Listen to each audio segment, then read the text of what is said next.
Komið sæl, ég heiti Óli Björn Kárason og þetta hlaðvarpsþáttur minn Alltaf til hægri. Ég held að sé tilefni til þess að rifja aðeins upp helstu röksemdir frjálshyggjumanna og frjálslyndra manna fyrir frjálsum viðskiptum, bæði innanlands og utan. Og ég sækja eins og oftar áður í smiðju til Hayeks, sem var einn áhrifamesti hugsuður frjálshyggjunnar á 20. öldinni, en hann setti fram góða og djúpstæða greiningu á því hvernig upplýsingar og þekking dreifast innan samfélagsins og hvers vegna miðstýring getur aldrei komið í stað markaðskerfis.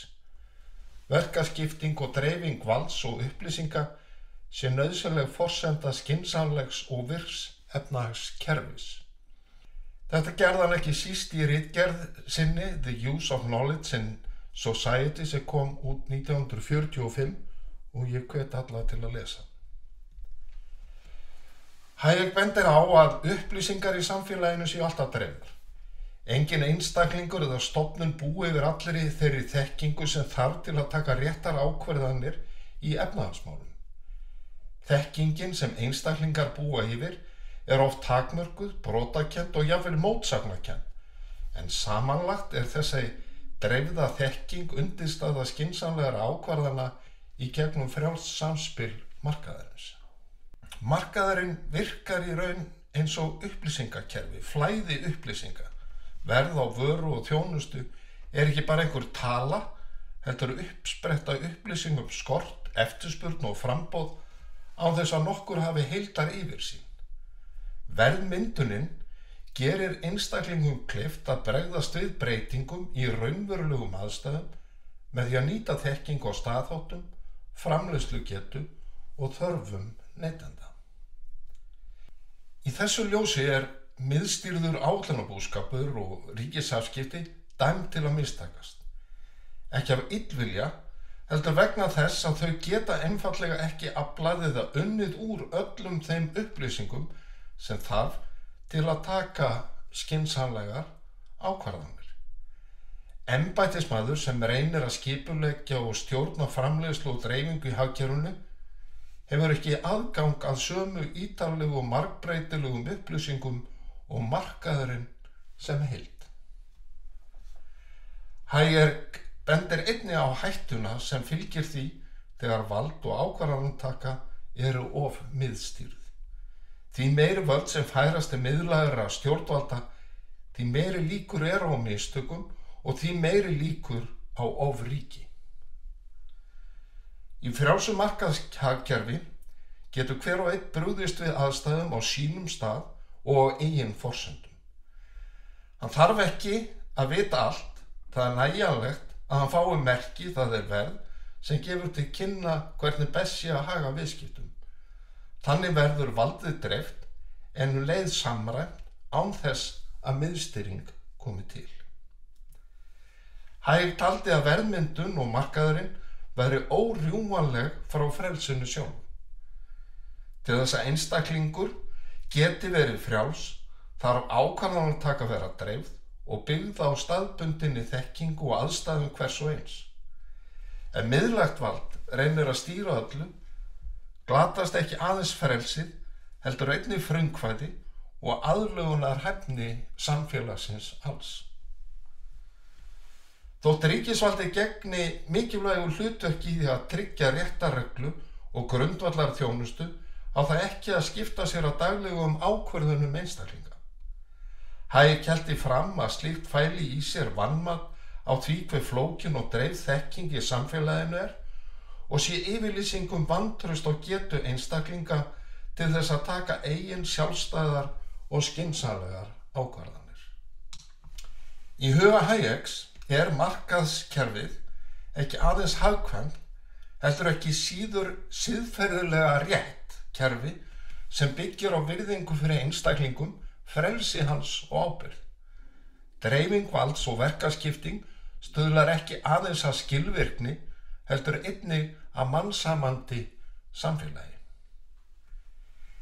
Í hnotskurn, vandinn við að koma á skynsamlegu efnahagskerfi er fólgin í því að þekkingin sem við þurfum að nýta er aldrei til staðar á einum stað eða í einni held, heldur sem þúsundir upplýsingabrota.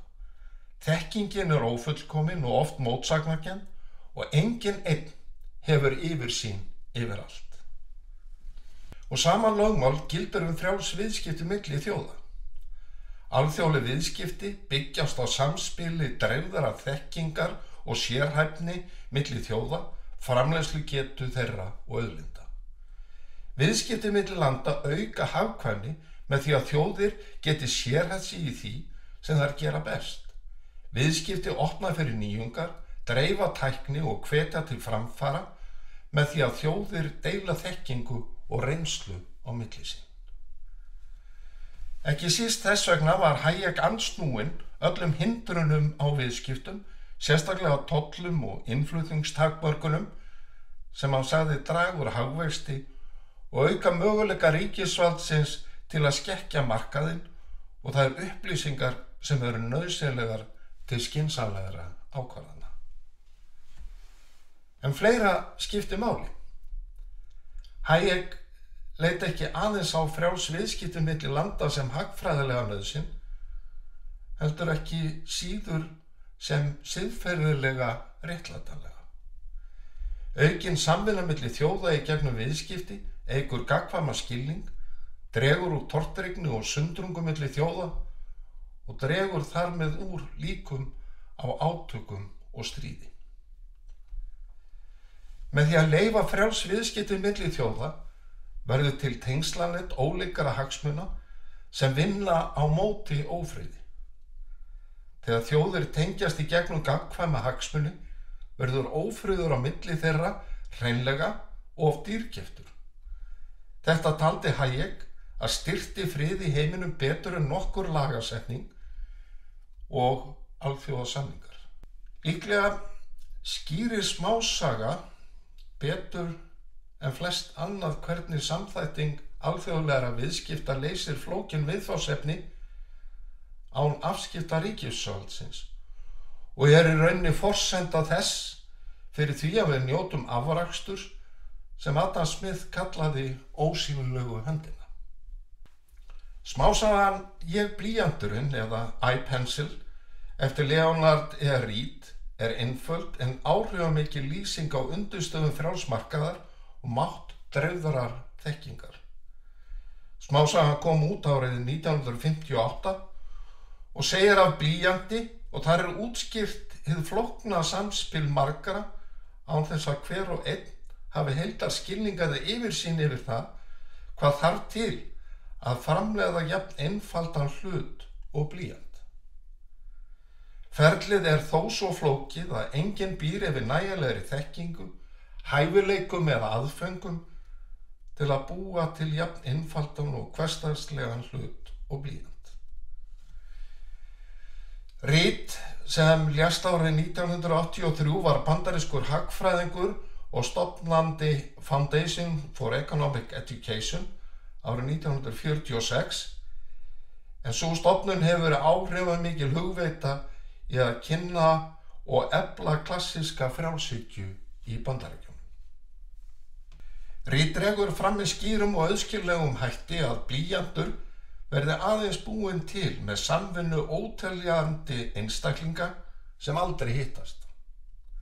Skógarhöggsmaðurinn sem fellir tré, verkamaðurinn í sögunamillunni sem vinnur viðinn, námuverkamaðurinn í grafíknámu, verkamaðurinn sem býr til málmhringinn sem heldur strókleðrinu, sjómaðurinn sem flytur hráefni, bormaðurinn og olíuborpalli sem tryggir eldsneyti og smurefni, verkfræðingur sem hannar vélar til framleiðslunar, tæknimaðurinn, vélvirkinn sem heldur vélunum gangandi og bændur sem framleiða matvæli fyrir þá sem stunda framleiðslu, námagröft og flutninga.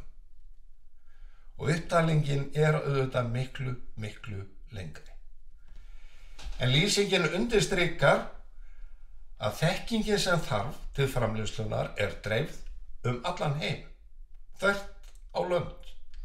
Engin ein stofnun, ekkert eitt land eða einstaklingur getur stjórnað þessu ferli eða haft yfirsýn yfir það. Markmið allra sem koma að því að búa til blýant að tryggja eigin velferð óháð öllum öðrum í ferlinu. En útkoman samt sem áður blýantur, vara sem nýtist öllum. Samvinna á markaði myndast án ytri þrýstings, þvingunar eða miðstýringar.